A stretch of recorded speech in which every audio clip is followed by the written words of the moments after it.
Folk radio for the masses. Headline edition, July 8, 1947. The Army Air Forces has announced that a flying disc has been found and is now in the possession of the Army. If the game is rigged, change the game. Game changer. I occasionally think how quickly our differences worldwide would vanish if we were facing an alien threat from outside this world. This is Fade to Black with your host, Jimmy Church, on the Game Changer Radio Network and KGRA, the Global Radio Alliance.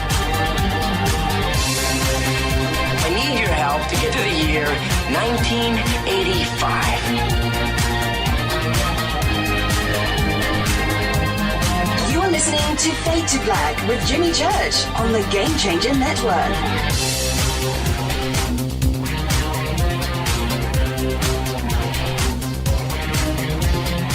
All right, good evening. Fade to Black. Bespoke Radio for the masses. Yeah, man, how you doing? Let's do that. It's Monday, February 17th, 2020.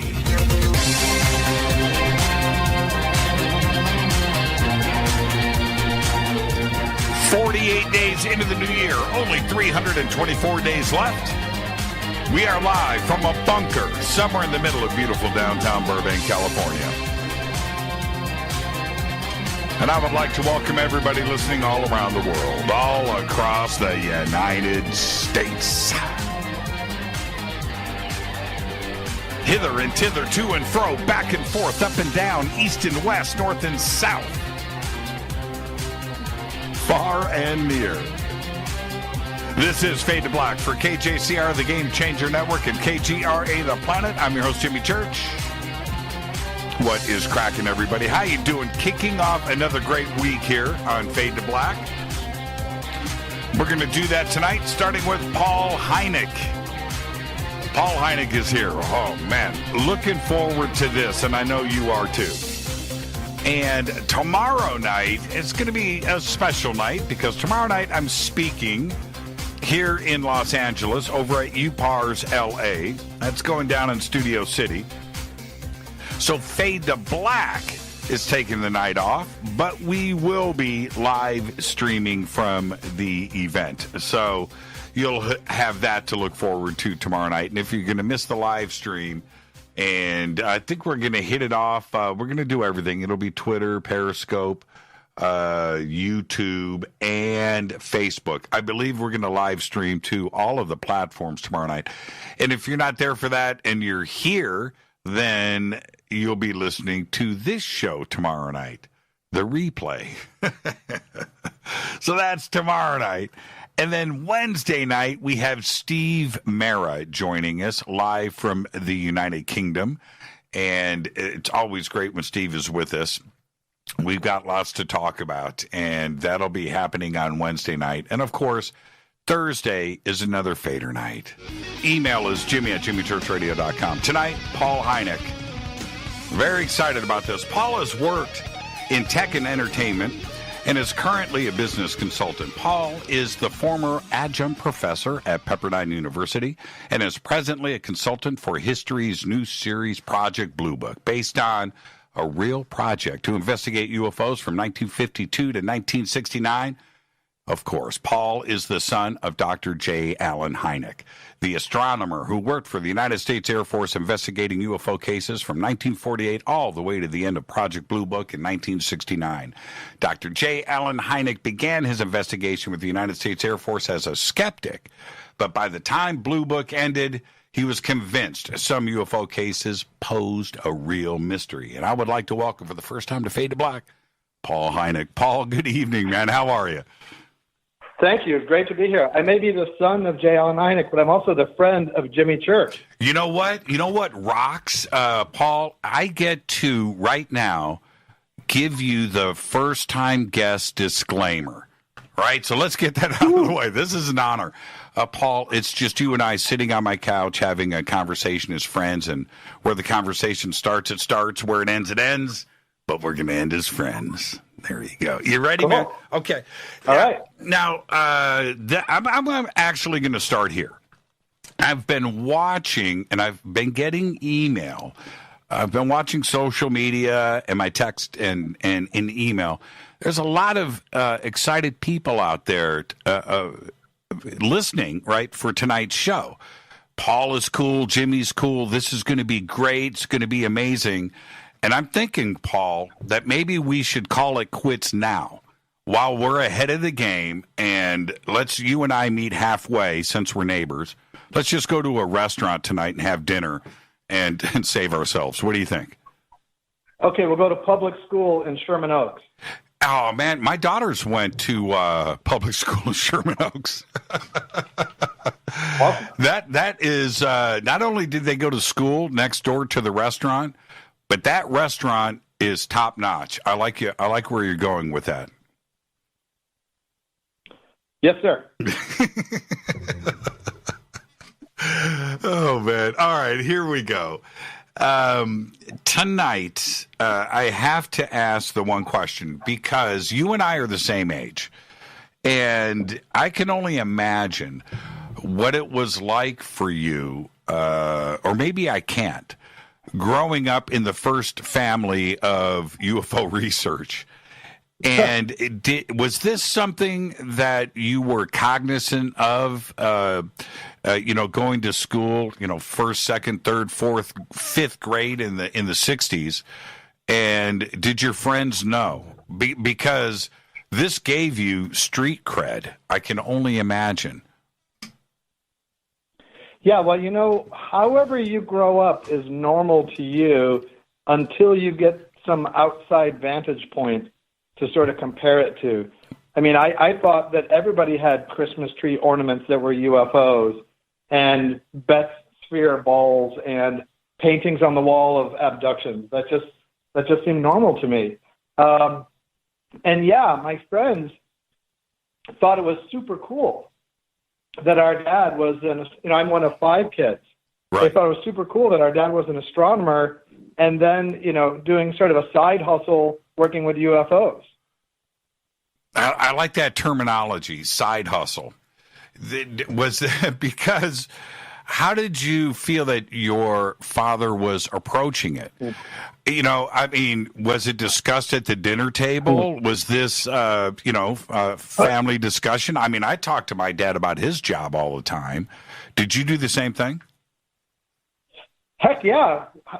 Wouldn't anybody? I mean, your dad is studying one of the biggest mysteries in the history of the world. Is there life elsewhere? And, asterisk, has it come here? So we were fascinated by it. And he would bring it home literally with case files and witnesses having dinner at our house. I remember Father Gill, one of my favorite cases of all time from Papua New Guinea in 1959, coming to dinner at our house. And he was such a good witness because he wasn't really that interested in popularizing his case.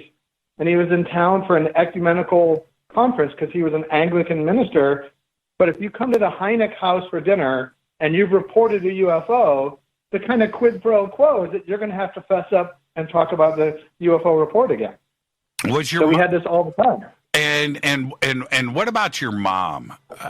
Was she as engaged too as well, or was she busy being a mom and that was just her husband's job? She got very engaged and became a leading figure in ufology in her own right. She was the editor of the International UFO Reporter, and without her, I think the Center for UFO Studies, which my father founded, likely would not have lasted more than a couple of years. So, and what I'm trying to, and although we know about that aspect of your mom and of course your father, it's that how open was it, around the house with the family? And that, I think all of us are so intrigued by that. And I can only imagine what that must have been like. But you're suggesting here that you guys were full on flying saucer. Yeah, that's one way to put it. I mean, this was, my father was a scientist, first and foremost. Right. And he did a lot of cool stuff in astronomy and astrophysics and rocket science. And this became something that I think when he was first approached by the Air Force, he thought that it would just be a couple weekends of work. I think he had no idea that it would turn into something that Jimmy Church would be interviewing his son about decades later. Right. So it was just, and it was very open. It was, you know, my father was a scientist, like I said, so we had lots of conversation. He encouraged, as did my mom, our interest in the world and science in particular, and to have an open, inquisitive mind. And since he was steeped, or they both were steeped in UFOs, that was just a ready-made subject for us to talk about. And the bona fide flip side is this: there are those out there that believe, and strongly believe with conviction, that your father knew the real stuff, right? I mean, aside from the public persona and the public side of this and what his beliefs were, it comes down to actual knowledge. And was that ever really discussed? I mean, did he ever say, okay, this is something I can't talk about, but I need to share it? Do you feel that your father was privy to information that still hasn't been disclosed today? Well, we would go over really sensitive documents traditionally during Easter dinner at Area 51 as a family. So we were all privy to that. I kid. Well, hold on. No, I don't think you are. And see, this is the thing. I have some documents here, not originals, of course, but I have some stuff from the Center of UFO Studies, and with your father's signature on it, and these different case files. And I look at those, and these are things that aren't public, but I think are some of the most fascinating, strongest cases. Did you do the same thing? Did you jump into the files and open up some filing cabinets and just start reading this stuff? Yeah, and for a while, I have the honor, Jimmy, that my bedroom was the largest UFO library in the world.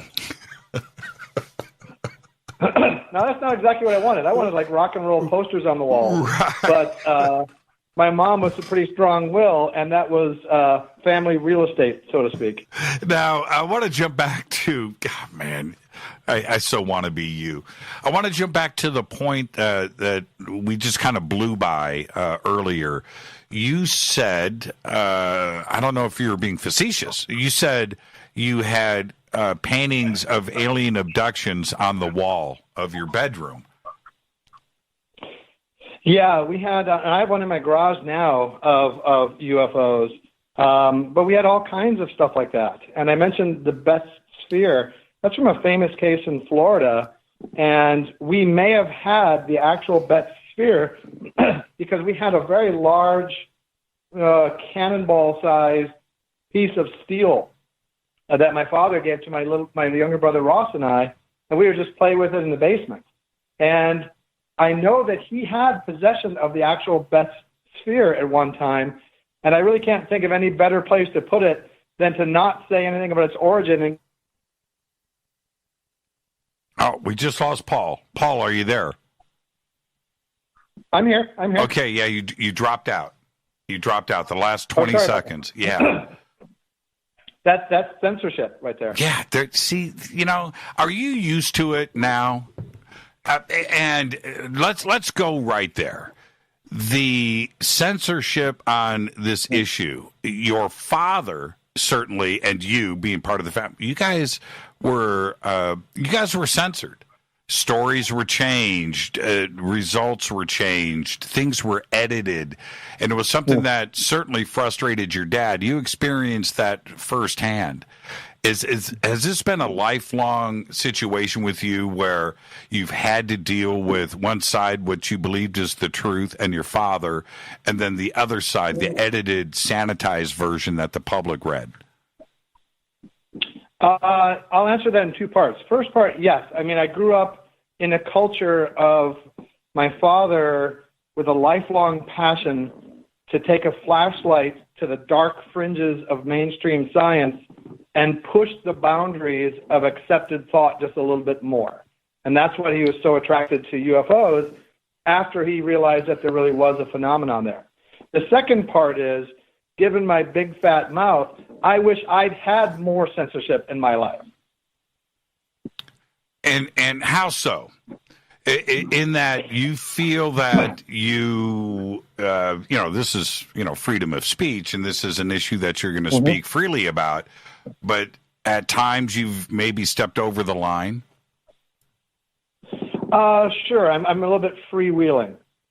I remember, and I mentioned this to you last week, but I went to a presentation of yours here in Los Angeles. It was at the MUFON Symposium, and I stood in the back of the room and listened to your presentation. And the one thing that I came away from, the information and all of that was great, but what I came away from your presentation with was, here's a guy that's just honest. Right? You're just putting it out there unfiltered, and you don't have a reason to hold back, and I don't think that you care. And is that a fair assessment? Yeah, I mean, what do I have to hide? There's been, and people have different feelings about how much cover-up and conspiracy and disclosure-laden secrets there are tucked away in the bowels of the U.S. government. But this subject is cloaked in secrecy. So I don't have any secrets that I don't share, because what we need is much more sunlight upon this phenomenon. Right. And can you spot the Fed? Right.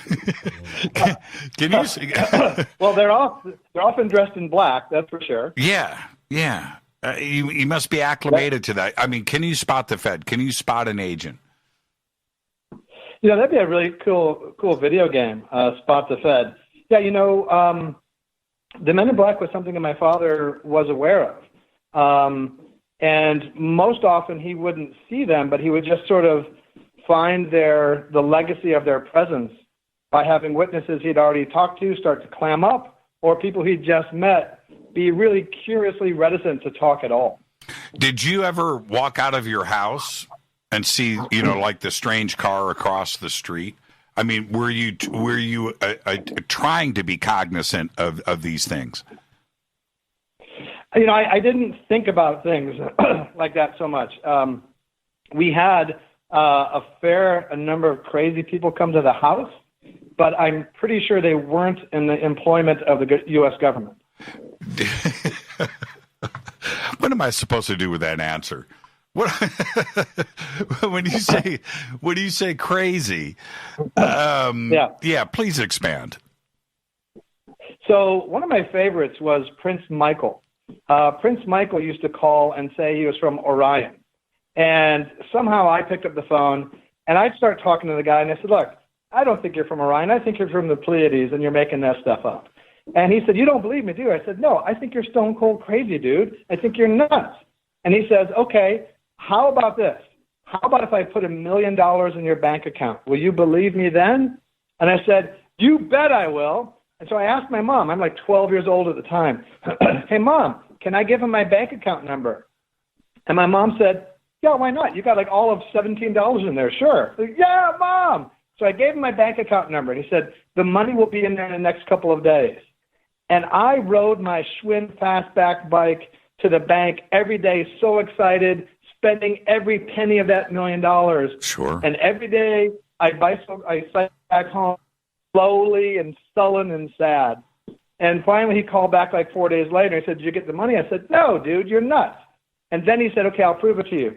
Call the CIA and they will tell you that they're afraid of me." And he gave me the number for the CIA. So I called them. And a woman picked up the phone. I said, "Hi, my name is Paul Hynek. I'm a red-blooded American. What I'm going to tell you is that of what I think is a crazy person, but there's a guy named Prince Michael who calls me on the phone, and he told me that you guys at the CIA are afraid of him." And the woman took a little breath and said, "Well, Paul, I'll tell you this. We're not losing a lot of sleep over it." I thought, cool, the CIA has a sense of humor. So Prince Michael called back the next day, and he said, "You called him?" "Yes." "What'd they say?" And I told him, and he said, "Well, you didn't expect them to really admit it, did you?" Like, oh, come on, man. So he was my personal favorite, but we had all kinds of characters come to the house warning my dad of not traveling to areas with seismic activity, that tomorrow President Brezhnev or Premier Brezhnev of Russia, Soviet Union, and President Reagan would be hand-slaughtered on the steps of the Kremlin and the White House, respectively, and that he had a space wife who didn't know she was going to marry him yet, and on and on and on. Did Prince Michael did you meet him in person? No. Well, not that I know of, but he actually sounds a little bit like you, Jimmy, so I'm not too sure. Well, you know what? I can promise you this. I don't have $1 million. So that won't be appearing in your bank account tomorrow. That part of it, there could be an Orion connection there, though. I wanted to ask you this. Close Encounters of the Third Kind, okay? Yeah. Now, again, you and I are the same age, so I know that you watched the movie the same time that I did for the first time. And at that age, at my age, when I saw it for the first time, it was a game changer. And now, but my dad wasn't in the movie. Yours was. Right. And right. How was that for the impact of that for the family and you personally? Let's actually start there. What was that like to go through, such a huge movie like that? And your father, even though briefly, for that one shot, but it was done with intention, right? What was the impact of the film? Well, it was a super cool experience, and I met Spielberg during filming. I was used to what we were used to, my dad being on TV and radio quite a lot and having news crews come over and watching him on TV. So we're used to sort of that sort of production environment, but a feature film was different. And before the movie came out, my dad was both guardedly optimistic and a bit hesitant because Hollywood isn't always known for giving serious treatment to serious phenomena. So he wasn't quite sure about whether to get involved or not. But over the course of a lot of discussions with Steven Spielberg and the Phillips who produced it, he felt more and more comfortable. And he felt great about the movie once it came out because it gave a sympathetic portrayal to a wildly bizarre phenomenon. And one of the things that it really showcased was the sort of extra components of a UFO experience, as my father called his book, because it's not always merely sighting an object in the sky, but individuals report that they seem to have some type of communication as well, oftentimes. So once the movie came out and my dad was happy with it, it was great fun. It was a big movie at the time, and my father was very gratified that it turned out so well, and it was just a super cool experience to go see it. And we would go see it in various showings, and my father would speak at Northwestern and then do a showing. So it was just a whole lot of fun. And then there's the other part about it, which is, and I'm on this side of the fence, by the way, that Close Encounters of the Third Kind, as entertaining as it is actually a documentary. Right? And you know where I'm going with this. So this is nothing new. But there is that aspect of it. Do you feel that Spielberg was in the know and this was something that was based on fact? Well, it's certainly based on a lot of reports of UFOs. The really iconic scene of the UFOs going through the toll booth. That's from an actual case reported on the border between Ohio and Pennsylvania. So a lot of the things that happen in the movie are taken from actual reports. And the fact that your father being in that one shot, and also, of course, Jacques Vallée being portrayed in the film, and his involvement, that this, we go back to street cred, right? That this is a way to validate this fictional presentation by Spielberg.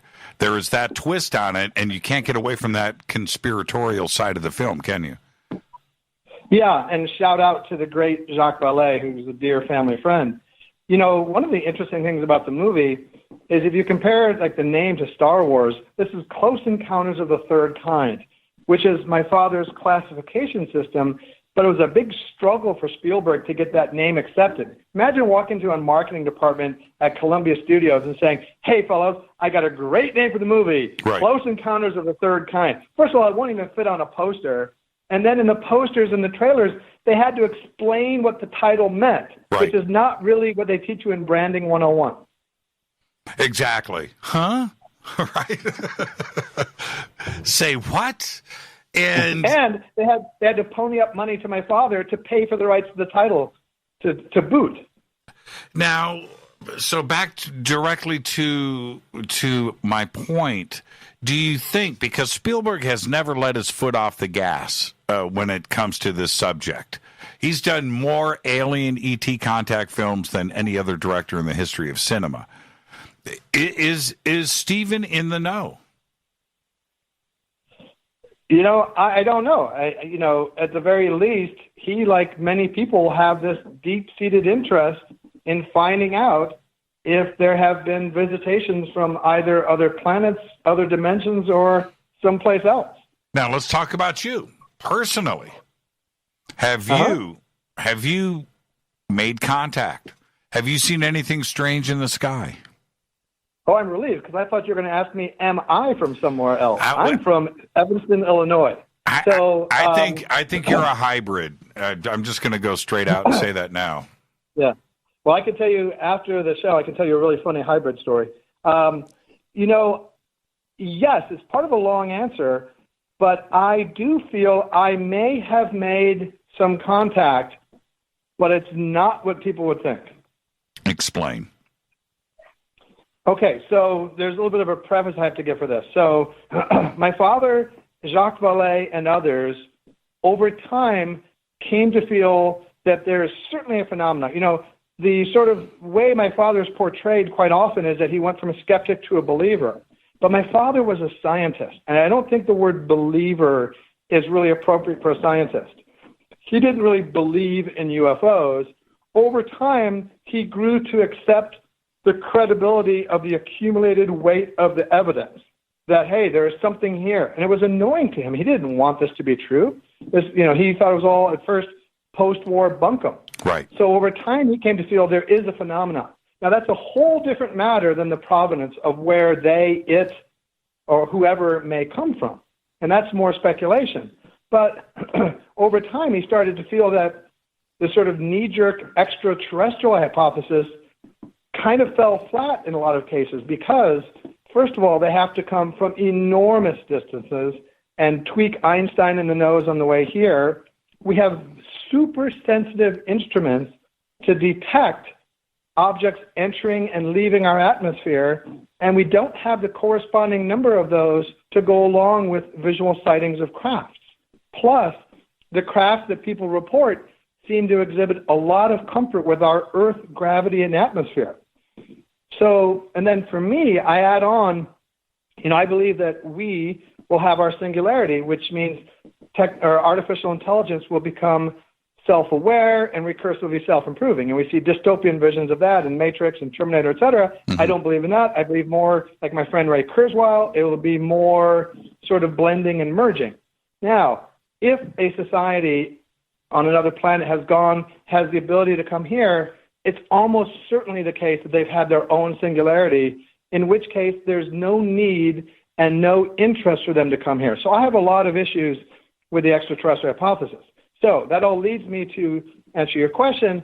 My father and Jacques and others started to feel that there could be something else even more exotic than extraterrestrial, like interdimensional as an origin to explain some of these. Because also some of the cases, they exhibit Cheshire cat-like phenomena. You see it here, then you see it there, right, violating all known laws of physics. So for me, an interdimensional hypothesis answers first how they could be here because they're here adjacent, let's say, already. It explains why they would be interested in us because they are maybe us or in the same kind of dimension space.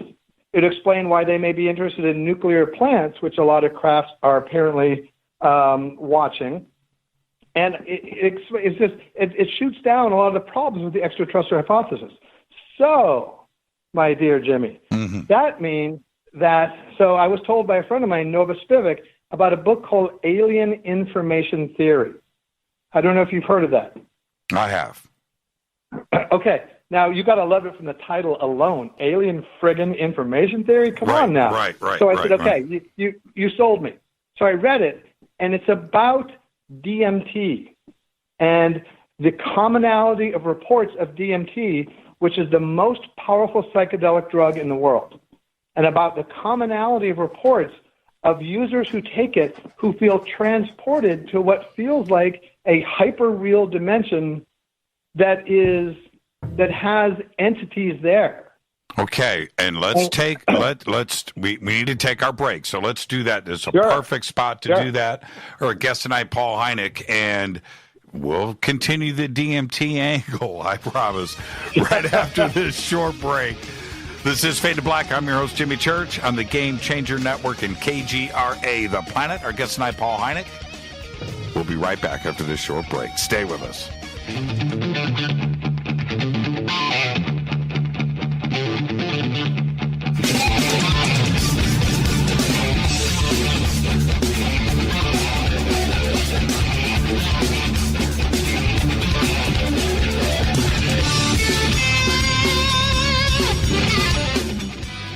Welcome back, Fade to Black. I'm your host, Jimmy Church. Our guest tonight, Paul Hynek.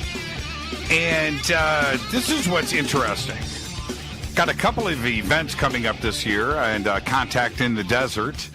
And Paul is going to be on my disclosure panel on Sunday night. And then coming up later on in the year is Paula Harris and Starworks USA. And Paul will also be with me at that conference. And that one is what we're talking about right now, UFOs and Artificial Intelligence. That's November 6th through the 8th in Laughlin, Nevada. And for tickets and info, you can go to Starworks USA and Contact in the Desert, of course, contactinthedesert.com. But it's pretty interesting, Paul. Finally, it's the Jimmy and Paul Tour 2020. I'm pretty excited about that. Right. Yeah, and what's it like for you? I want to get back to the DMT conversation, but for you to go out and attend these conferences, and you get to meet these attendees that come up and know about you personally. They know all about you, right? What's that like to hang out with the UFO community? It's exhilarating, and the first time I did it, I think, was an Alien Con in support of Project Blue Book, and I was part of a panel with the producers and some of the actors. And after we were done, I'm walking off stage, and a bunch of people came running up to me with books to sign and things like that. And I thought, well, why would I sign this? But I realized that I was just sort of reflecting my dad, and that people who felt for years that my dad had given them permission, so to speak, or ground cover for them to talk about one of the most traumatic experiences that they felt they'd had. They felt that they could do that and sense some of that about my father with me there. So that was something I saw where I could see what my father must have gone through. And it became really fun. It's the one environment I can walk in and people see my name on a badge, and they understand who I am right away. So I got a kind of a goofy check name. Yeah, no question about that. And the question about interdimensionality is certainly with your father and Jacques Vallée. And this coming up so many years ago, your dad, Jacques has always been a forward, thinking guy. Oh, yeah. But your dad was of the same mindset? He was a forward thinker when it came to this question? Well, I think the way a lot of scientists think is they don't, there's a saying. I was a grand marshal for the March for Science in L.A. in 2017, like 50,000 people, and I and some others are in the sort of lead electric Hummers. So I had a bird's eye view of all 50,000 people, and one of the signs I saw there, which sometimes is attributed to Richard Feynman, said, "I'd rather have questions I can't answer than answers I can't question." Right. And I think that breaks down the world into two groups. And as a scientist, to put that into practice, let's say you come across what has the faint impression of perhaps a new phenomena, you shouldn't close it off too quickly, even if it doesn't comport with what you think is at work, or it's not consistent with the grant you're going after. It may be annoying and perhaps even, detrimental to your career, but you need to keep your mind open. And at the same time, once you've determined, hey, there may be a phenomena here, don't rush to judgment by grabbing the best available answer and shoving that in, because the answer may be either different types of solutions or something more complex than you thought. So I think a scientist doesn't rush to one answer, but will eliminate other things first.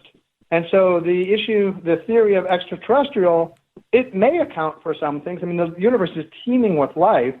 It may account for some cases. I don't know, but it certainly doesn't seem to account for all of them.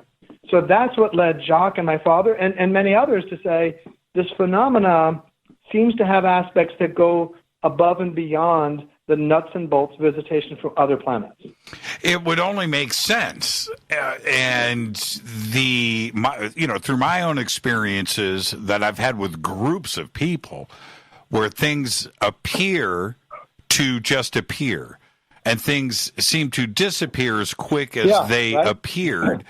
And you start to question your own, you're like, wait a minute here. I'm trying to be rational. I'm trying to be objective, but that doesn't make any sense. And the only thing that would make sense is to suggest a parallel world, interdimensional, multiverse aspect to this, which also satisfies the physics side of it too. That's right. Right? That's right. Or, there's other theories too, like my friend Michael Masters thinks that they may be us from the future. That's right. Now that gets in the thorny issue of time travel. So, the idea that there's perhaps another dimension or other dimensions, and when I came across DMT, I thought that was fascinating. And what happened was I was told about it by my friend Nova Spivak, and I had heard about DMT but hadn't really considered it, because he asked me what my father thought was the answer, and I told him. He said, you should read that book. 2 hours later, I met with a new friend, and he started talking about DMT. I figured, okay, the universe is talking to me. So in addition to my committed status as a Fadernaut, I thought I should become a psychonaut and try it myself. Okay, hold on a minute now. Now, this is where we pump the brakes. I know that you're cool, but mentioning DMT research coming from you is a little bit confusing. So it's one thing to comment on the DMT information that's out there, but it's another thing to go full committed. So let's continue this. Right. Well, hopefully I don't get full committed in another sense. But I decided, look, if this is a strand of my father's and Jacques and Paula Harris's and others' research theories. Right. So now here's a chance, because, I also read The Spirit Molecule by Rick Strassman and a lot of stuff online. And, DMT is a naturally occurring substance secreted by the pineal gland, and it's in thousands of plants. It's coursing through the natural world. And people think that, the idea is it could be a portal to another dimension. Now, since it's an extremely powerful psychedelic, it could just be this chemical is tripping with your mind. You can't rule that out. But I thought, in the interest of science, Jimmy, purely in the interest of science, I would pick up the mantle and do my own exploration and see what's there. And what did you find out? So I read up on experiences, and I knew what to do. And my first experience, this stuff shoots you out of a cannon. And if I had done psychedelic drugs in the past, this was 1,000 times stronger than all of them put together if I had done any in the past.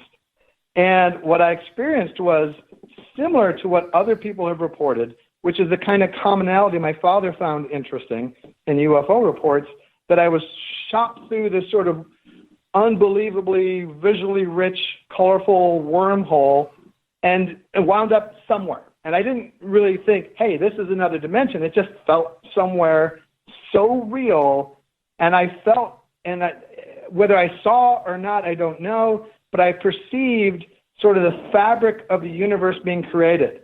And Joe Rogan has called it complex patterns made of love and understanding. Right. And that sums it up pretty well to me. And there was a mostly female presence surging all around me. And once I got my sea legs, so to speak, I actually asked, hey, are you what we perceive to be aliens and UFOs? No. And if sort of a cosmic intelligence can sigh, it sighed. And then the answer I got back, Jimmy, was, well, we can't explain in a way that you would understand. And it wasn't condescending. It wasn't snarky. And I thought, oh, okay, well, I understand no. So it sounds like there's some amount of yes in your answer. So to me, that was a tantalizing first potential contact, and I plan to go back and expand the conversation.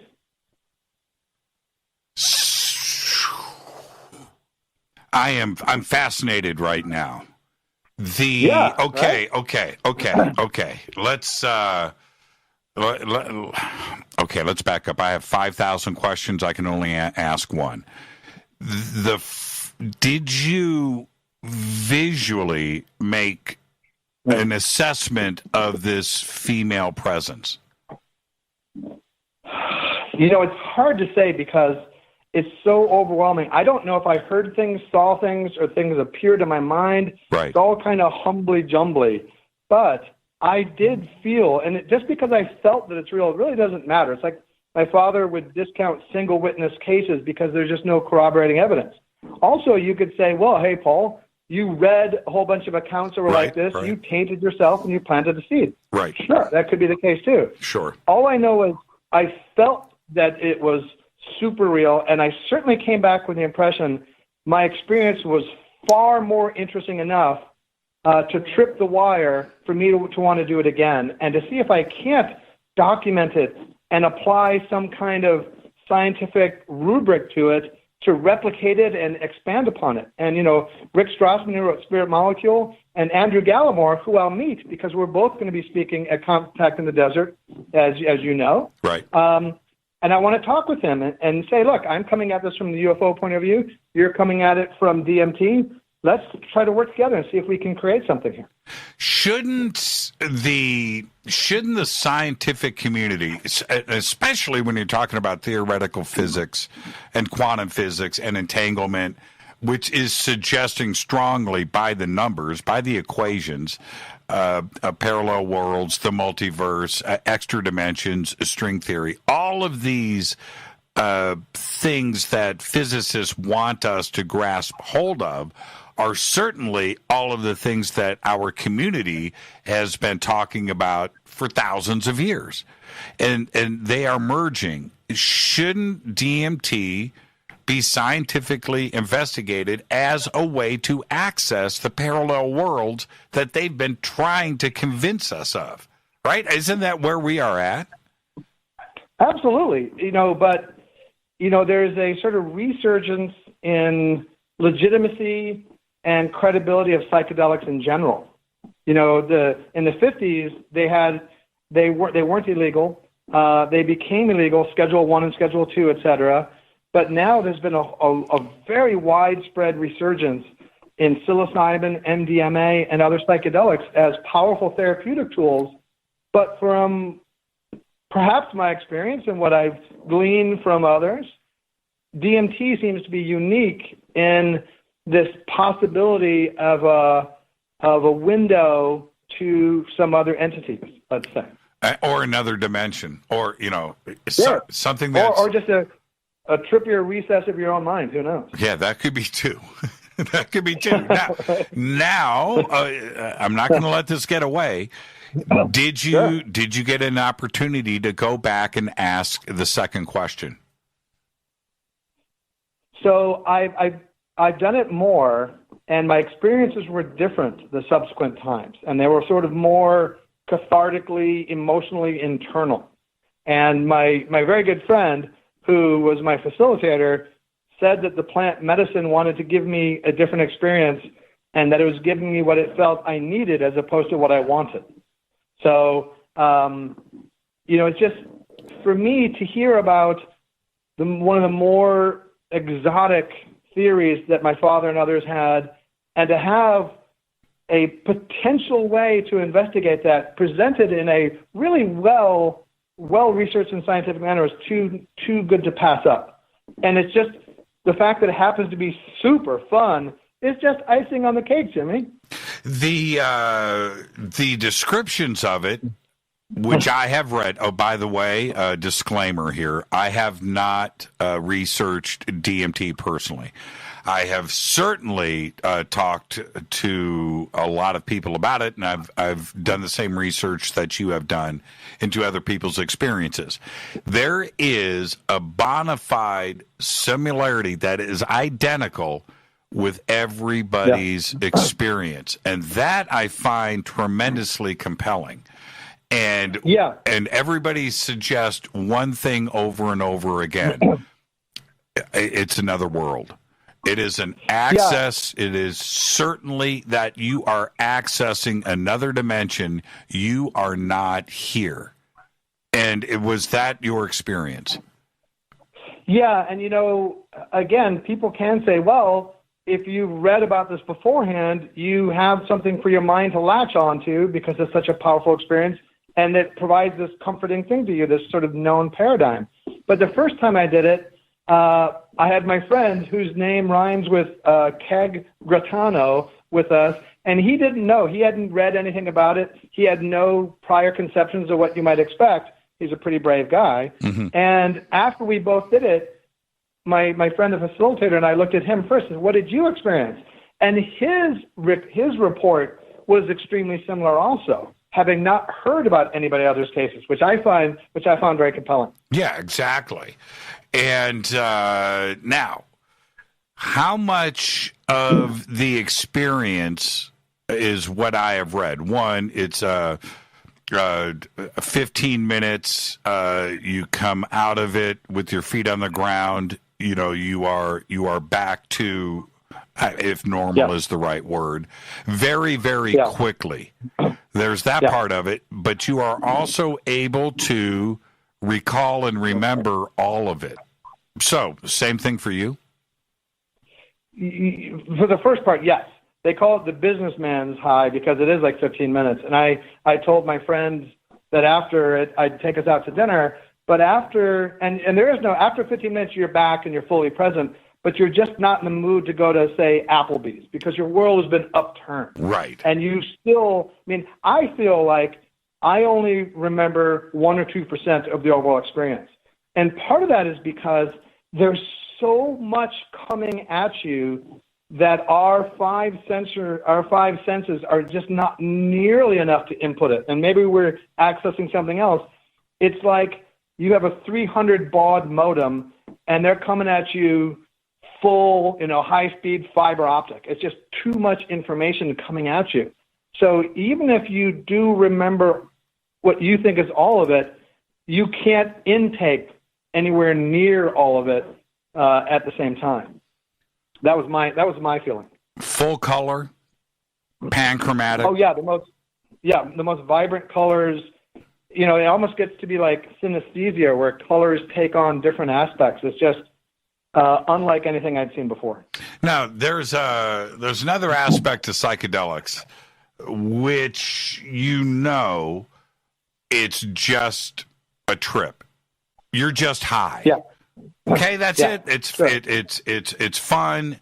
You're doing this recreationally. You know that you may have insights to your own mind and emotions and your own spirituality, but that's all by choice. And it's how you want to experience it. With DMT, I don't. Same thing with ayahuasca, I'm sure, but with DMT, that is not necessarily the case. You are not in control of any of this, are you? No, and with other psychedelics, you're still in the room. Right. You understand you're in a room. There may be a vortex opening up in the wall behind you, but you can interact with people in the room. You may not be a sparkling conversationalist because you're watching the trails from your hand, but you're still present in the room. with DMT, bam, you're out of there. You are not present in the room, nor are you present in what you think is your world. So yeah, it's qualitatively different than anything else I'm aware of. Is there a way, Paul, before we hit the break, is there a way to take this into a lab setting and scientifically start to try to understand what is going on? Yeah, so Rick Strassman and Andrew Gallimore are working on a formulation where you can have an IV drip and stay in there for a much longer period of time, because part of the issue is kind of like lucid dreams. They're very fleeting. You get in there and you have low experience and you're gone.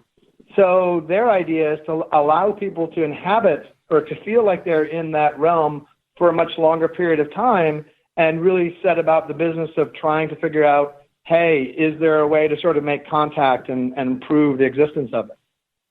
And what about, before we hit the break, I had asked you earlier if you had seen anything strange in the sky. Have you had, an experience where you've gone out and looked up and maybe expected or not, but you saw something? No, I've not seen anything nor had any contact with what I would consider a UFO. And what about your father? There's the public side, but then there's the private side. Did he ever confide with you? Well, there were maybe 1.5 sightings that he felt he had, and he actually took a picture of this in one of his books of a craft from an airplane. But like I said before, single witness cases without any corroboration, they're interesting, but they're not as sort of good in a sort of abstract petri dish as a multiple witness case with radar corroboration and, things like that. And also my father was somewhat reticent to talk about cases that he may have seen because he was much more comfortable inhabiting that area of being an impartial scientist with a flashlight, letting the chips fall where they may, as opposed to an experiencer in his own right, because that was just not really comfortable for a scientist. There were 3 groups. I know we have to stop, but there were 3 groups that he felt he had to be aware of. One was the military and government community, one was mainstream scientists, and one was, let's call them believers in the UFO phenomena. And I think he felt that he had to keep each of those groups mildly unhappy to be doing a balanced job as a scientist. The famous video of your father at the end of Project Blue Book, those statements by him, you can hear his disappointment. And I feel like he was holding back. He wasn't. I don't think he was saying what he really wanted to say. But it was also 1969. It was a different environment. Yeah. He may have said something different in 2020 if it would have gone down the same way. But how disappointed was he really in 1969? Well, the Condon Committee, we can get into the details and the machinations, but it's sort of the cover that the Air Force used to back out of at least at the time of the UFO research business for the public relations exercise that Project Blue Book had become. The jury was in long before that, even as early as 1953 in the Robertson panel. Right. So my father knew all along, pretty much from the beginning, that Project Grudge, Sign, and then Blue Book were not serious scientific efforts to recover and reverse engineer propulsion systems, but were PR exercises to tamp down public hysteria. So my father, debated whether or not to stay involved with the program. James McDonald and others criticized him for staying involved, but he thought, look, yes, this is not science that's going on here, but if I'm not here, I don't have access to the data, and even more importantly, he had influence, not control, but influence over what data was collected and how it was assigned and reported. So he had the ability to do that, and then he had access to that data afterwards. And that's how he came up with the classification system, Close Encounters of the First, Second, and Third Kind, because he had the crucial insight that he wasn't studying UFOs. He was studying UFO reports. And so he applied a rubric to reports so that scientists around the world could start to compare apples to apples. So he knew that it wasn't an honest scientific exercise. and he knew the Air Force's role, that still didn't mean it wasn't frustrating to him many times. Let's take our break right here. Fascinating conversation. And when we come back after the break, we'll jump straight into the new series, of course, Project Blue Book on History Channel. Our guest tonight is Paul Hynek. And I got to tell you, Paul, that DMT conversation is all over Twitter now. We will be right back after this. Yeah, when you go DMT in the first segment, it goes crazy. Yeah, there you go. This is Fade to Black. Stay with us.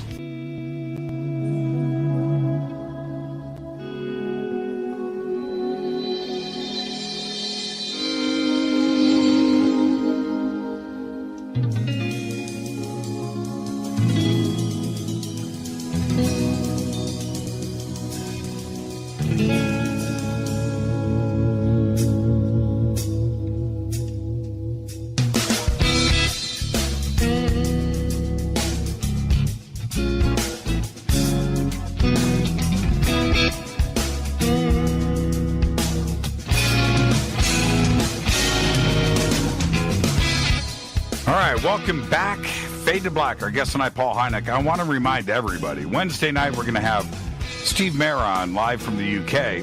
And June 26th and 27th of 2020, we're taking Fade to Black over to the United Kingdom and to Europe, to the Awakening Conference in Manchester. You can go to awakeningufo.com for tickets and information. It's going to be great to finally make it over to the UK. And our guest tonight, Paul Hynek. And Paul, we want to shift gears a little bit. Twitter is saying no, stay on DMT. But the hit series, Project Blue Book, is the success has been pretty extraordinary. And let's actually start where everybody is expecting this conversation to start, which is the depiction of your family and your father and your mother. There seems to be an extraordinary amount of artistic license going on here. Are you okay? I know you're a consulting producer and you're an advisor on the series, but are you okay with that? Yeah, so one of the questions I get is, was your mother cavorting with a lesbian Russian spy? Of course. And, my stock answer to that is, you should see the stuff they left out. So, right. The thing about the show, and yes, my brother Joel and I are both consultants on the show, and we have a very good relationship and friendships with the cast, the creator, the showrunner, the producers, and the networking folks. So, and here's what I'll say. It's a very interesting premise to take real people and real reports, not necessarily real events, but real reports of UFO events, and then layer on the first layer being sort of visualizations of what people report, and then, yes, adding fictional elements. And so, we all talk about that quite a lot. Will that work? How do you do that? And so one of the things that history has done, is show the beginning of the episode to learn more about this, especially in the first season, to learn more about the real reports, click here. And they've had interviews with Jacques Vallée and Richard Dolan and Joel and I and others talking about some of the things that were really reported. So the main thing that we determined was the show is not going to be altogether accurate because it's a dramatization. But what's important, especially for Joel and I representing our family, is that the show portray our mother and father in an authentic way, but not necessarily accurate. So we had quite a lot of talks and met with Aidan Gillen, my TV dad, and Laura Manel, my TV mom, for them to get what they needed to understand about what really made our parents tick so that they could take that sort of emotional core and then have their characters with their own interpretation added onto it because they're talented artists, and then put those characters in stretched circumstances, but still have the characters act in ways that are still consistent with that authentic core. And I think the show does that successfully. So for me, the show is about a scientist and his wife, and you can see Mimi's emergence in season 2, thrown into this super weird environment and trying to understand it and apply science to it and come around to think there is a phenomenon there, which is what my father's arc, so to speak. So the show does that in a very respectful way, and everything else is really fine-tuning. And then there's the twist on this is for the audience out there that is watching the show, maybe not 100% immersed into the UFO culture or research, and is being introduced to it for the first time as fact, right? And they are now thinking that your dad was in an underground research laboratory in New Mexico that's run by Werner von Braun, and your dad is looking at ETs and giant tanks, being grown, and they walk away from the show thinking that this actually happened. Is there a concern with that maybe it may be misleading some people? Well, I don't know. I don't think that the show portrays itself as an accurate representation of everything. I think it's kind of commonly understood that it's fictionalized. Now, if some people do believe everything in there, okay, more power to them. But it's not. If you do, it's not hard to fact check and find out that's not true. In fact, you can go to the History, Channel website and find out, the real takes on the subject. So I'm not that worried about it. I think most people find that it's an interesting portrayal. Now, I've had people say, hey, look, episode 1 in season 1, the Gorman dogfight is the Fuller dogfight, and it banked left instead of right. Right, they'll pick apart some of the aspects of the cases. But again, it's, largely true. And there were, in the first 2 episodes of season 2, there was a twofer about Roswell. There were a lot of historically accurate details from reports in there that were laid into the narrative, because both the creator of the show, David O'Leary, and the showrunner, Sean Jablonski, are huge UFO buffs. And the show started off on a really good footing because Arturo Interian, the network executive at History for the first season, is also a huge UFO buff. And they have a very respectful outlook towards UFOs, and they wanted to portray it in a serious way. But the dictates of cable television are that you need these sort of dramatized elements to get people to watch it. So I view it as a piece that has like a logical or an accurate foundation and a fictional overcoating. So you mentioned about Close Encounters, how some people think it's true. Well, I think, you can look at these in the same light. And by having some fictional elements, it does a really great service, because you can write books, factual books and documentaries about UFOs, which are quite good, but they don't often, or they don't always expand the tent. But if you have a fictional piece of work that has some true aspects to it, you can get more people involved. Like, you may have one person in the family who likes UFOs, the other people don't care, and they see Project Blue Book or Close Encounters, and they say, wow, that's really interesting, I'd like to learn more. And now the family can have an enlarging conversation about it. I think that happens in society at large. It's usually works that go into the fictional world as well that really move the needle for acceptance in the public circles and public discourse. And you're right about that, because episode 1 last year, I did the same thing that everybody else did the next day, which was we picked it apart. I mean, just completely, and then went into the next one, and I did the same thing. And at that point, I had to just stop, because I realized what was going on. And there are those in the UFO community, me being one, where we like to flaunt our knowledge, right? We just do. And there are a lot of people. Right. There's a lot of people out there that know an awful lot about everything. And I ended up going very public on this and stating that, look, I enjoy the show. I do. I don't look at the show as historical record. It's just entertainment. And if it is going to expand the UFO question out there further, then we win. Wasting time about picking the facts apart about each episode is worthless. But, and there's always a but. There's a but, Paul. And here's the but.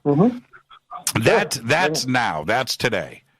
But there will be a few years from now, a few years into the future, where the show will get washed into fact, where I am going to have to answer a question where somebody's going to come up and say, yeah, but, and they're going to say, because it has now, it's like the game telephone, right? And now these fictionalized parts of the show are going to be brought into the culture as fact, and we are going to have to go back and say, well, you know what? No, actually, they made it up.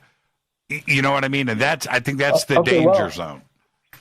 Yeah, I'll take that. I mean, if elements of the show enter the permanent, firmament of the public zeitgeist, hey, that's a problem not worth having. That's fine.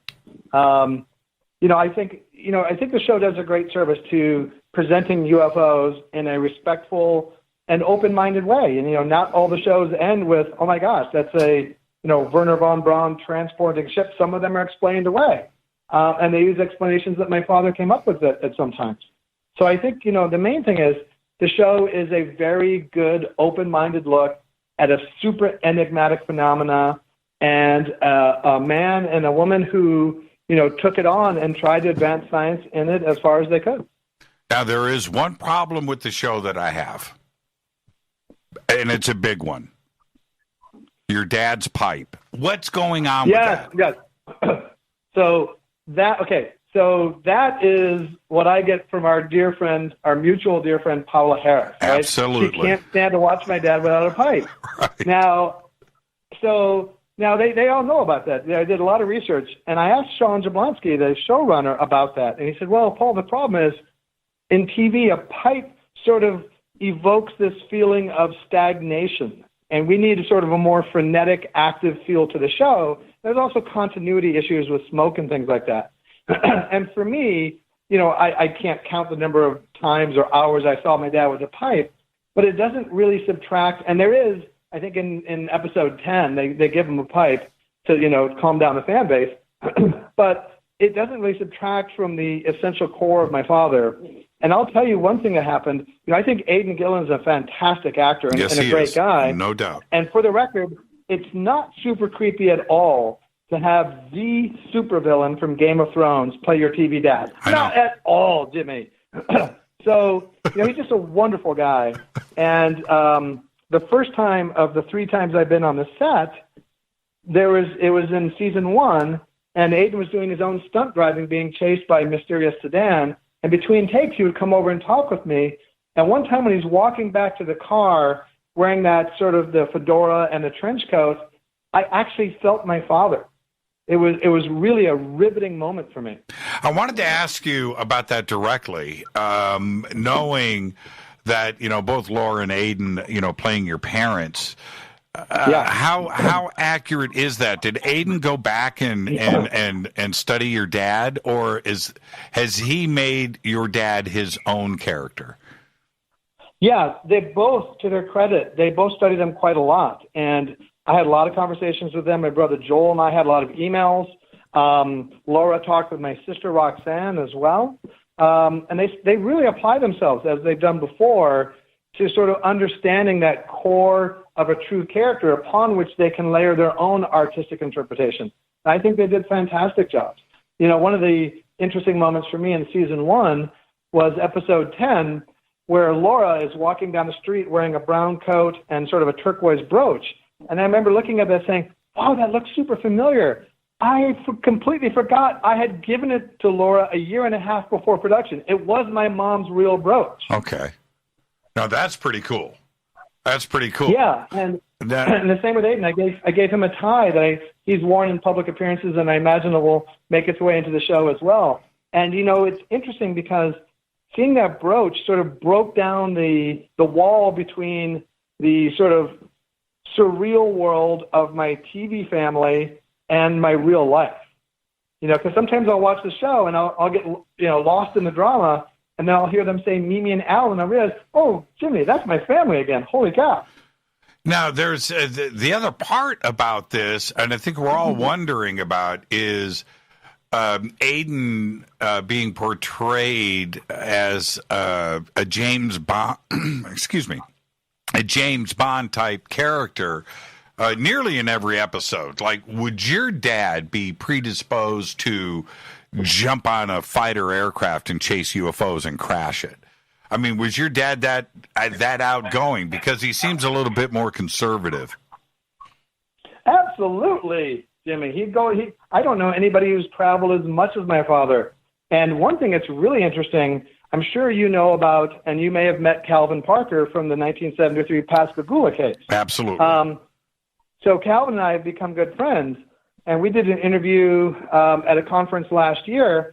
And he told me something I'd never heard, and I've known Calvin for 40 years, that he and Charlie Hickson got out of the police station about 11 p.m. that Sunday night, and they were back at the shipyards the next morning for work, early in the morning, which I thought was impressive in its own right. Right. And he told me my father was waiting in the HR office at 6:47 the next morning.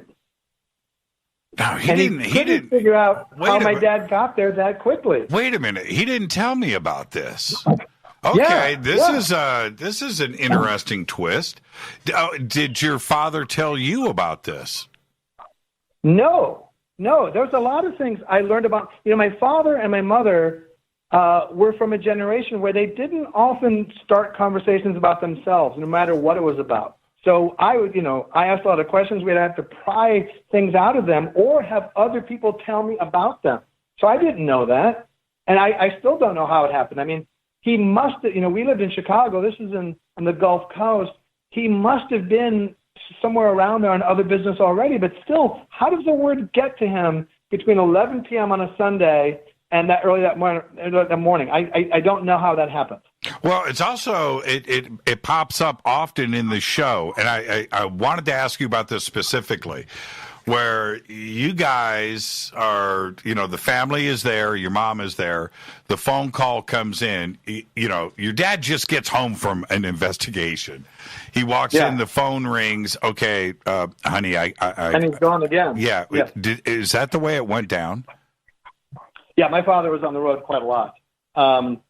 Besides, before UFOs, he put observatories all around the world as part of Operation Moonwatch to track artificial satellites, as they called them in the day. Right. So he set up citizen teams around the world, and they were the first ones to spot and track Sputnik. So he had a track record of already traveling to, we would go on eclipse cruises. My family, my younger brother Ross and my mom and I, in 1973, went on an eclipse cruise to Africa for 2 weeks, and our family and Neil Armstrong's family sat together for the full 2 weeks. And at that time, he was the most famous guy in the world. I am an astronomer's kid. I was in heaven. Right. And I wanted to, speaking specifically about these cases, when it is portrayed in the series, I just have to ask this question. The Men in Black aspect of it, which comes and goes a lot in the film, historically the timing is a bit off, and we can ignore that. But they certainly made it a part of the series. Did your dad ever discuss the Men in Black or interference or otherwise? Yeah, he talked about Men in Black, and he talked about sort of efforts overall to just sort of, one of the things he also mentioned is, like that old saw about the devil, that the devil wants to make himself look as ridiculous as possible so people don't believe in him. Right. And I think he felt that's what, and it's now publicly documented that the government did engage in public disinformation credits in efforts to make the field of ufology look ridiculous, as not to warrant serious attention or concern. And that's actually part of the Air Force's job, right? I mean, their job is to project offensive power through the air to prevent the projection of power from foes onto us, but also to create the perception amongst the populace that they are protecting us. Now, if they come out and say, hey, we have no idea what's going on, then we're going to feel insecure, and the Air Force would never do that. which makes the recent Navy disclosures all the more compelling because they've gone public and said, oh, we've seen hundreds of UFOs, we have no idea what's happening, and we could use a little help reporting them. And also repeated in the, I don't know how fictional this is, but your father in the series, Aiden, is having conversations with the Men in Black. It's not that he was being observed from down the street, but there's evidence exchanging hands. Conversation is happening. Did your father ever talk about that? Yeah, he did. To him, it wasn't the most interesting aspect. If you remember, he's an astronomer, so his natural default is the stars.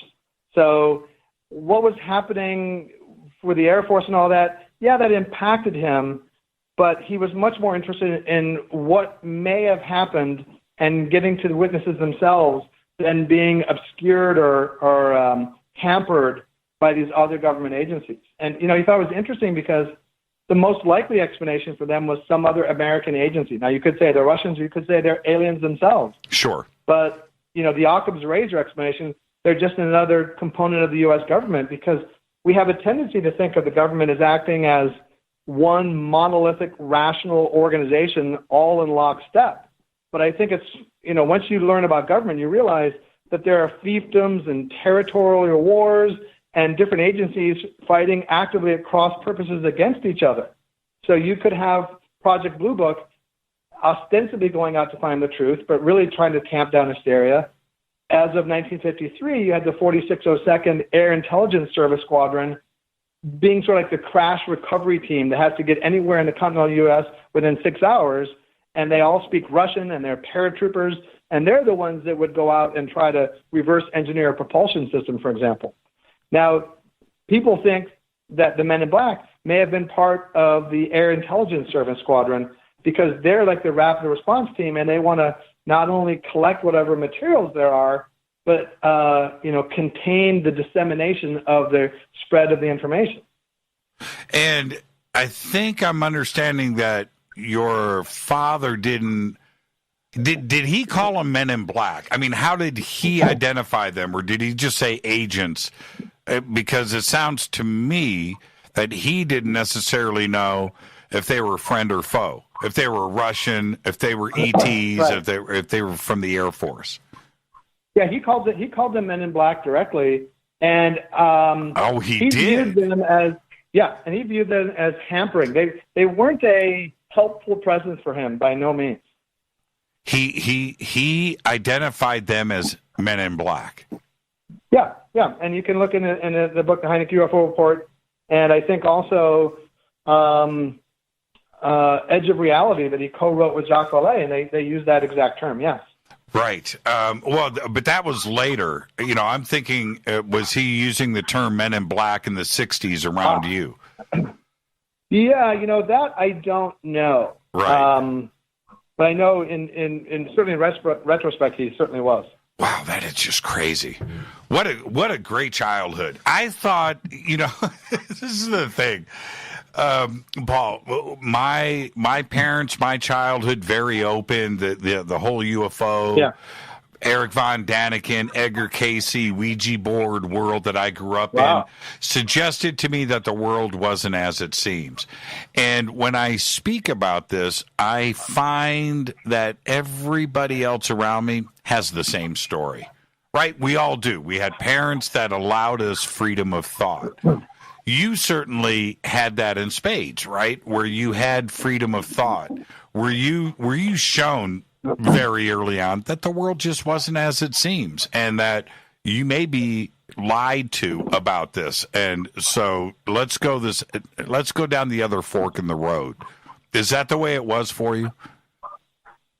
Yeah, I wasn't brought up in a religious household. I was brought up in a scientific academic household, and it wasn't, how much money you made or what kind of clothes you had or what kind of car you had. It was the ideas you brought to the table, literally and figuratively, and the way you could discuss them that was most interesting to my parents.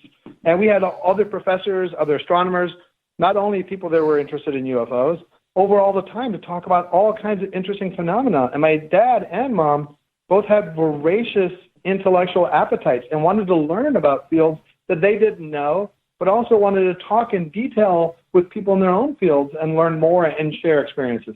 So it was a fantastically intellectually stimulating environment. Absolutely. Now, and you know what's really interesting? We got to take a break right here. But what if your father was had the knowledge that we have today of exoplanets and the amount of stars in the Milky Way and the amount of planets that are here and fast radio bursts and these contacts, that are happening today?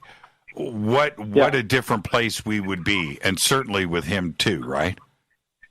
Yeah, he would love, iPhones and computers. He was a huge technology nerd, always ahead of his time, and he would just be fascinated by, how much science has advanced, but also with the aspects of disclosure that we're seeing, like the recent Navy stuff that I mentioned.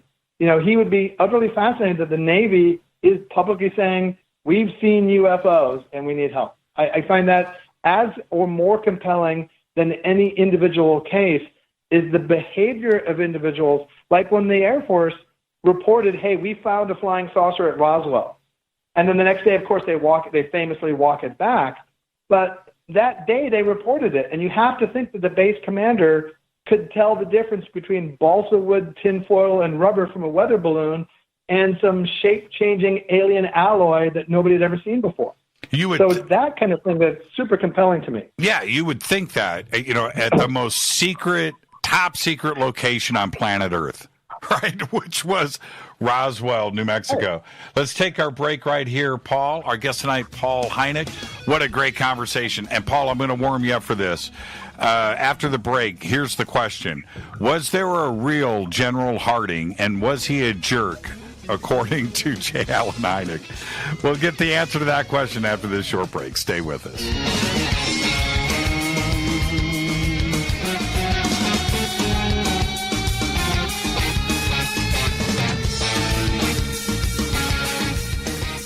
Welcome back to Fade to Black. If you've ever missed a live show, this is a live radio broadcast, but if you've ever missed a live show, just subscribe to our podcast. It's just $2 per month. Go to jimmychurchradio.com. Click on that podcast banner. We have almost 1,200 past episodes right there in the archives for you for just $2 per month. Our guest tonight, Paul Hynek. And, Paul, the question right before the break, and Neil McDonough plays a pretty good jerk. But I think that Neil, who plays General James Harding in the series, is also compassionate about the subject, too. He's torn between two worlds. Mm-hmm. Was there a guy like that in your father's life? Well, yeah. So Neil McDonough plays General Harding, who's actually based on General Nathan Twining, and the fantastic Michael Harney plays General Valentine, who was based on General Vandenberg. But there were clearance issues. So just between us girls, Jimmy, that's who they're supposed to be. And my father met a lot of generals who had all sorts of different attitudes about UFOs.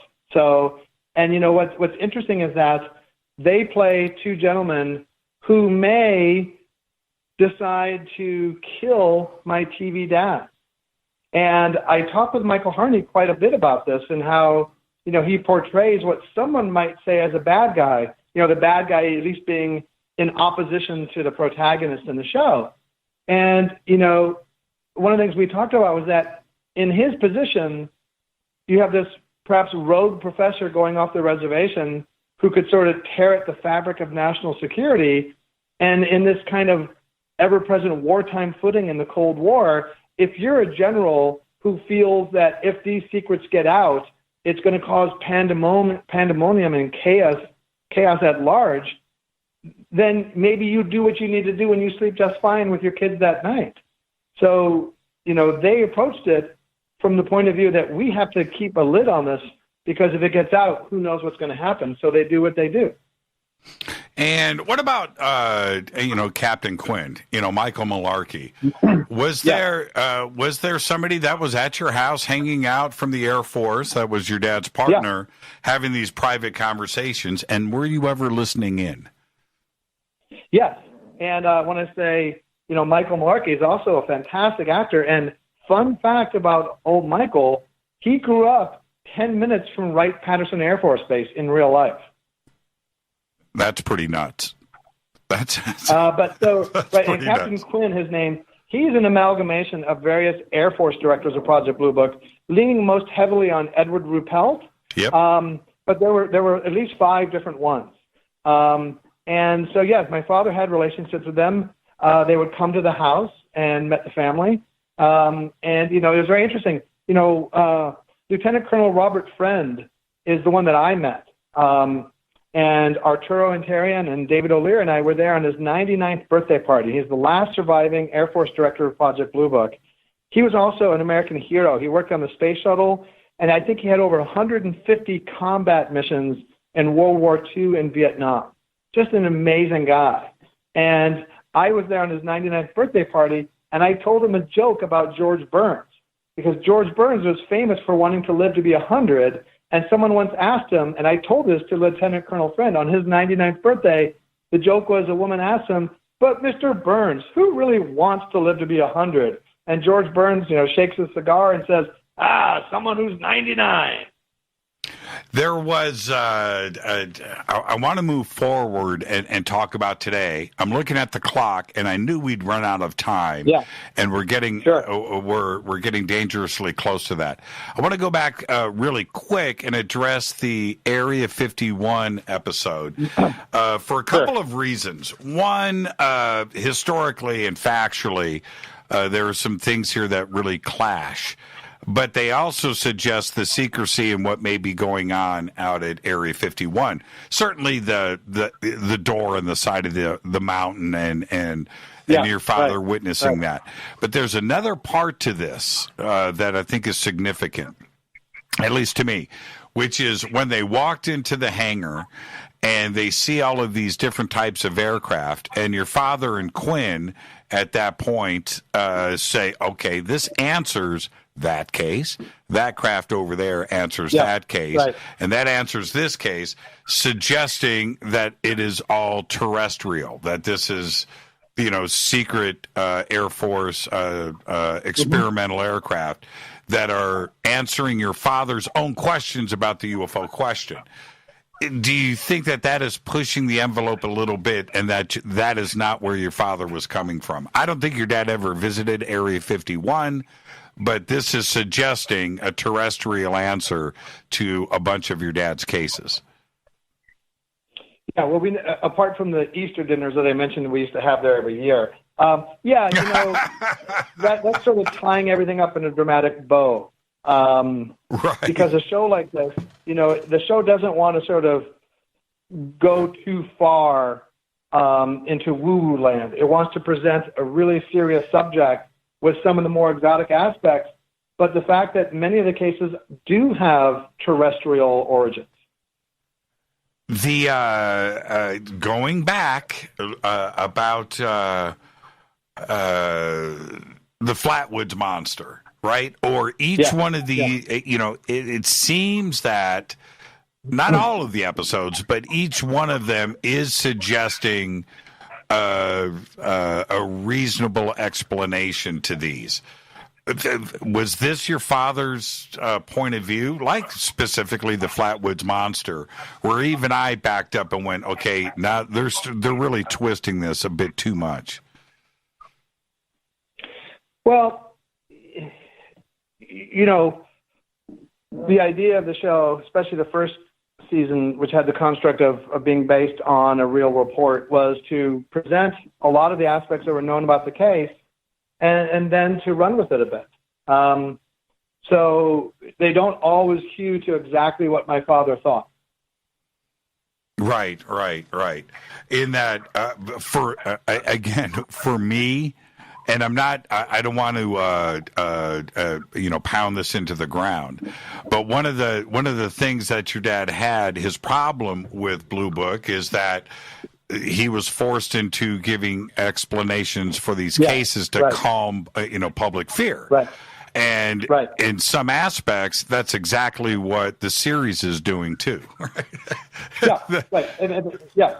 I mean, one of the interesting things about Project Blue Book in reality was, as the show portrays, it was an answer factory. It was not an investigation. So even though they had this tremendous impetus and tremendous pressure to explain everything away, of the 12,000 odd cases that they took on officially, they still could not assign explanations to over 5% of them, which is a very telling statistic. It's a big statistic. Okay, one last thing, and then I want to talk about today. Sure. Swamp gas. Oh, my gosh. Swamp gas. And did your Heard it the father... first time. Yeah, right. Did your father have any idea of the decades of conversation that swamp gas would create?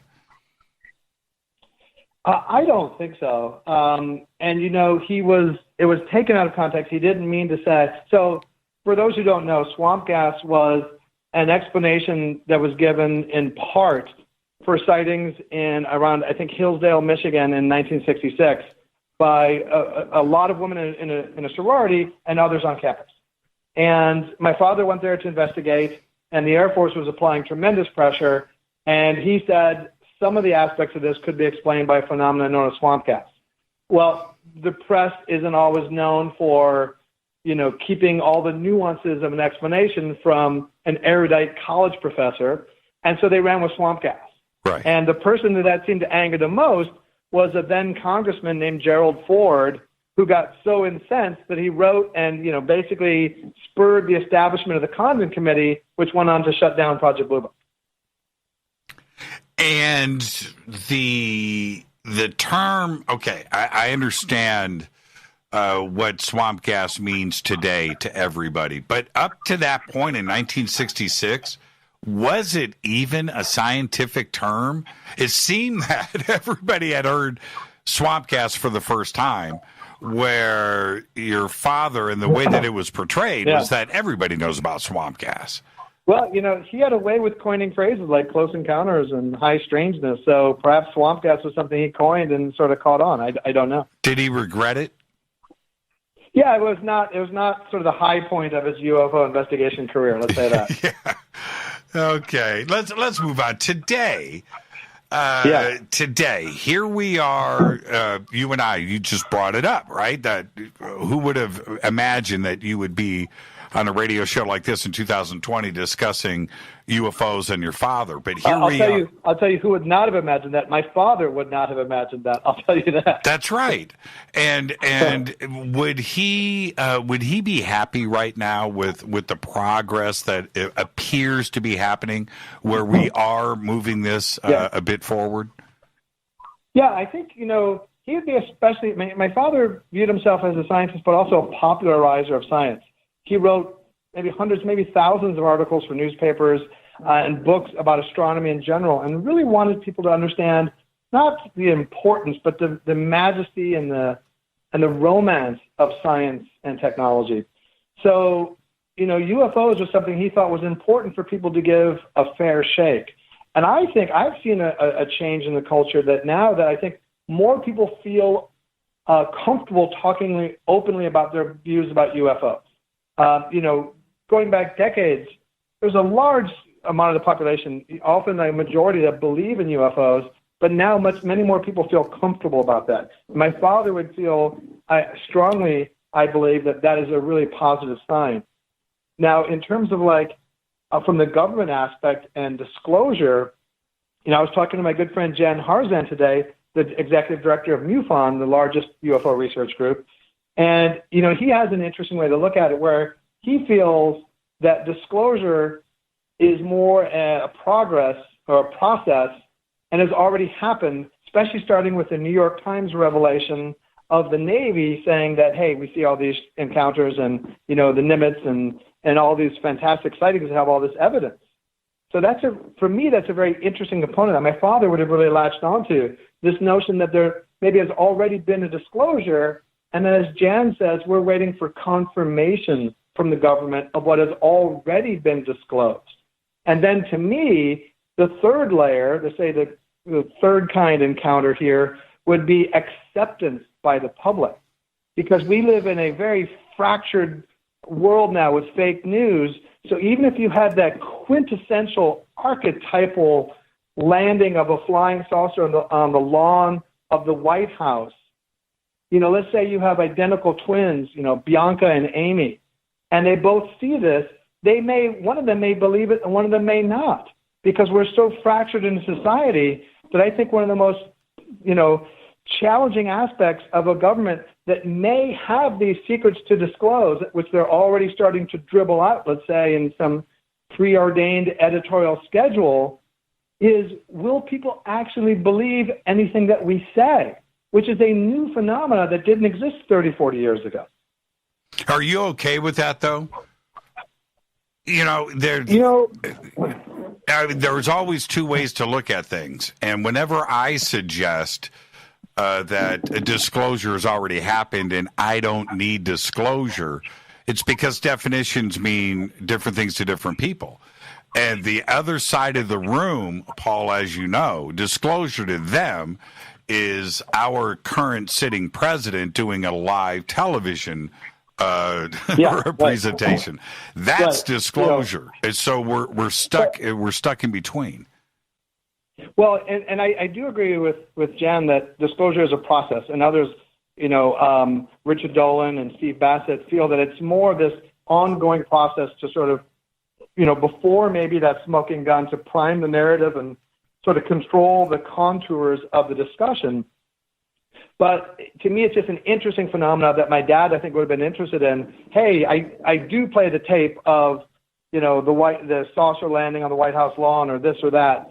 And still a significant portion of the population may just refuse to believe it, either because it doesn't comport with their religious beliefs or they're just too skeptical about anything that they're presented at all. Now with, like deep fake videos, my father used to say 1,000 pictures are worth a word. Well, now it maybe be 1,000,000 pictures and videos are worth a word. There's a third group that you didn't mention. I would love your comment on. And the third group wouldn't even care. Right, I'm serious too. Yeah, right. They're so acclimated, as so been pummeled with this that okay, yeah, I know. All right, so they're real. What's the big deal? I mean, we knew this all along. Yeah, right, and that's the most interesting belief. Okay, I believe that there are aliens. I believe they've come to the Earth, and yet I don't care. To me, that's a fascinating stance. There's no question about that. And I wanted to ask you this. A couple of weeks ago, had Jacques Vallée on the show, and he said something in passing that everybody caught it, and I just let it go. I didn't want to. Anyway, this is what he said. I'm going to paraphrase here, but Jacques Vallée, on this very program, said, yes, there have been crash retrievals by the government, and blah, blah, blah. It was in the middle of a sentence. And Jacques, I think we've all been waiting for him to say something like that over the years. He's always, been a step on the other side of it without going into official confirmation. But that was a pretty dramatic statement by Jacques, if you take it at face value. Did your father? Yeah, well, I got to say, Jacques is not someone, prone to flights of fancy. That's right. He's a very sober, perhaps the most knowledgeable person on the planet about UFOs. And, he has a PhD in artificial intelligence from Northwestern and a lifelong study of the field and so much credibility. So it's often, I find, if he'll mention something like that in passing, yeah, that becomes just utterly fantastic. And there's no more unimpeachable source I can think of than Jacques Vallée. Except for your father. Did your father ever mention anything like that? No, he didn't. What was your father's position on Roswell? Well, he investigated Roswell extensively, and he wasn't a fan of the overall government explanation of that it was a high altitude weather balloon. So yeah, he thought Roswell was a very interesting case. One of the interesting things about Roswell is that it really didn't become public wasn't really aware of it till like 30 years later in the 70s. It wasn't it wasn't widely known in the 50s and 60s. And my father thought it was a very compelling case. If for no other reason, then you had the base commander saying, "Oh, hey, over here, folks, yeah, we caught a flying saucer." That doesn't happen every day. Why was Roswell omitted in the official Air Force stance? Because you're absolutely right. Between 1947 and 1980, it was not mentioned anywhere in the public domain. Yeah. I have gone back, Paul, just so you know. I've gone back and listened to every popular radio show and television broadcast between 1947 and 1980, and there is not one mention of Roswell by anybody. Not Kehoe, not McDonald, not, it's not when they're talking about, Nazi UFOs, or they're talking about the 1952 flap, or whatever you want to bring up, these researchers over the year, nobody mentioned Roswell. And that's a fascinating aspect to pop culture that was effectively eliminated from the public domain. Yeah, and you can say all kinds of things. Is it an entity from the government squelching that case from being disseminated? Because certainly it's caught on. It's probably the most famous UFO case of all time. And your father, the reason why I bring it up directly is Jacques talking about crash retrievals and that they have happened. Your dad worked at Wright Pat, where all of this is mentioned officially from the government side too, as well. This isn't anything that is conspiratorial. This is like real. Right. And this evidence was over Wright Pat. Did your dad know about this? I don't know exactly what he knew at the time. And something interesting I'd like to say about Wright-Patterson and also go back to Lieutenant Colonel Friend. We asked him, were alien bodies ever taken to Wright-Patterson Air Force Base? Mm-hmm. Just direct question. Right. And he said, no, alien bodies wouldn't be taken to Wright-Pat. That was a mechanical base. They would have been taken to Fort Hood, which was a burn center. In Texas. But notice he didn't broaden, because he knew what the intent of the question was. It wasn't really, were alien bodies taken to this base or that base, but did you see alien bodies? He didn't then go up a mile high and say, and yes, I saw alien bodies. He was under, non-disclosure for his life. And he was a very patriotic military man. And so he answered the question directly, but he avoided the spirit because that was his duty. But I asked him on his birthday party that I mentioned, while no one else was looking, I said, Lieutenant Colonel Friend, the son of your buddy, did you ever see anything super convincing? And he looks at me with this twinkle in his eyes, and he said, yes.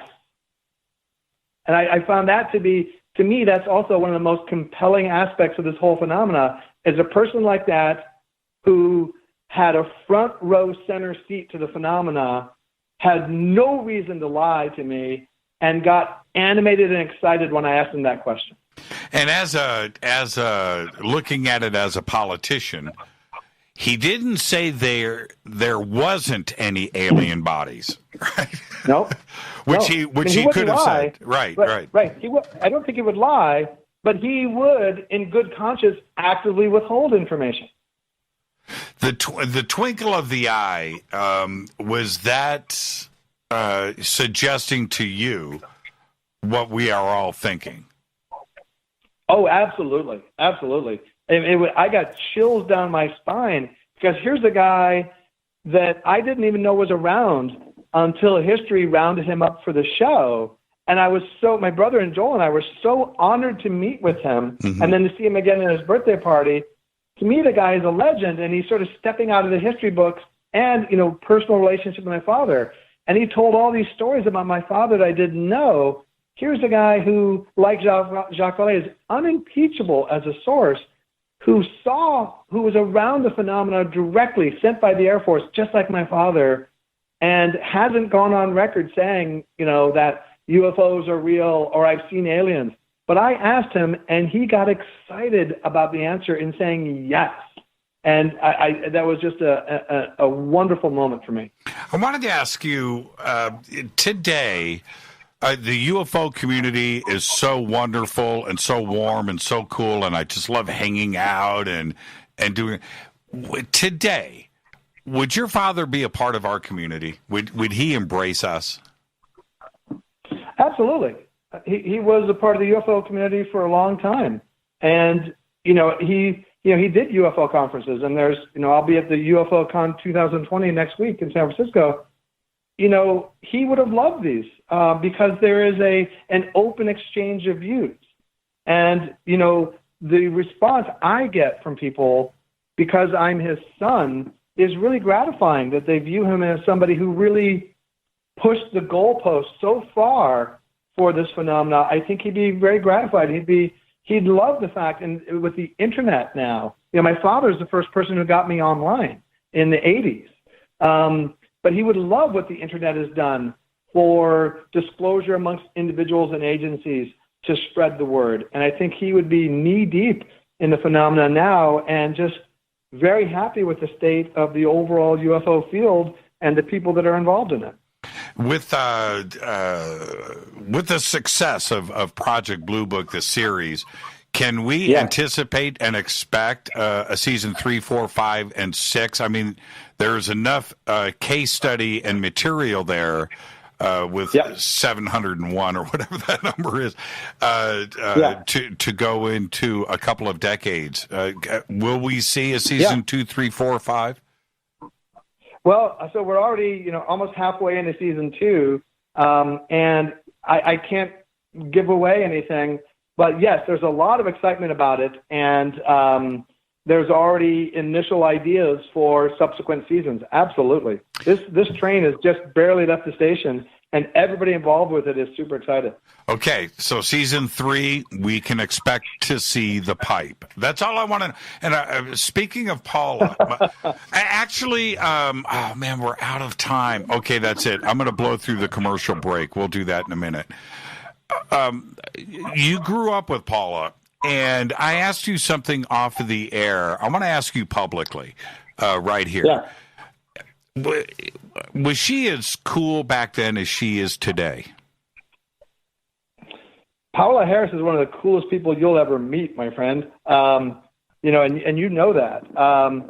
She's an indefatigable researcher. She's been around the world. She's one of the people that does real research in the field. She's an author, a speaker, but I think she would identify herself mostly as a bona fide, legitimate scientific researcher. She worked with my father and the Center for UFO Studies. She's worked with Jacques Vallée, and in her own right, she is just a widely admired figure for the fact that she does, boots on the ground in remote parts of the world herself. She walks the walk. She does. And I'm holding up to the cameras. You can't see this, Paul, but I'm holding up. This is an AI robot that Paula gave me this past weekend. And her, again, forward thinking, when her concern with AI and how this may involve the conversation of ET and extraterrestrials, of course. Yeah. This is who she is. She is not going to slow down, is she? No, she's only picking up speed. And I'll tell you, my view as a sort of teaser for her show in Laughlin in November is that, especially in the context of driverless cars, but also perhaps for UFOs, I might prefer artificial intelligence over human stupidity, because we are on a fast track to destroying this planet, and we might need help from anybody we can get it from. I couldn't agree with you more. I couldn't agree with you more. Paul, thank you so much, man. And it's going to be great hanging out with you all this year around the country. Thank you so much. Much success. And the next time you're on Fade to Black, which will be in a couple of months, we're going to take one subject and we're going to stay there. But tonight we had to do a little bit of everything, and it was just an amazing conversation. Thank you so much, my friend. My pleasure, Jimmy. Thank you so much, Paul Hynek. And we have up on Fade to Black, you can go and click. There is a link for Project Blue Book over at History Channel, and all of the episodes are there. Questions and the cast are all over on the links that we have up on Fade to Black right now. And I'll be right back after this short break. This is Fade to Black. Thank you so much to Paul Hynek. What a great conversation. I'm your host, Jimmy Church. Stay with us.